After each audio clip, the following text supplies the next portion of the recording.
If you haven't played Counter-Strike in a while, it's easy to forget how unforgiving it can be.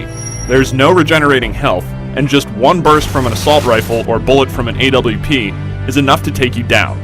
Valve's next entry in the franchise, Counter-Strike Global Offensive, isn't meant to be a huge step forward. This is not Counter-Strike 2, but instead a reworking of existing mechanics with a few tweaks made to map layouts, loadout options, and the visual style.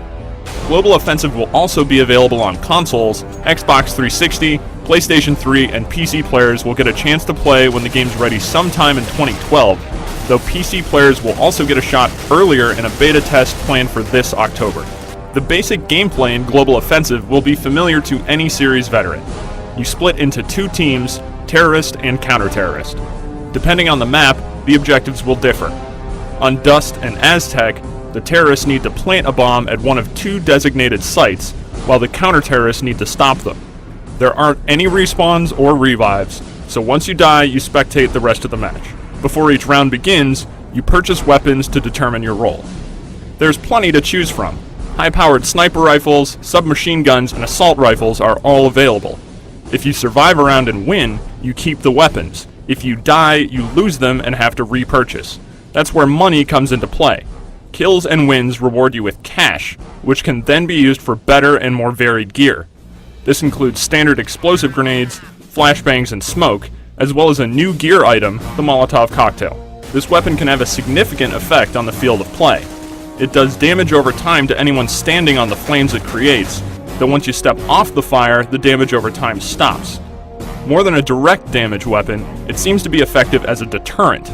Because no player is going to want to run across a carpet of fire, the Molotov seems like it could be really useful for map control and defense. Speaking of maps, Valve's made a few changes to the Dust and Aztec maps that longtime players might appreciate.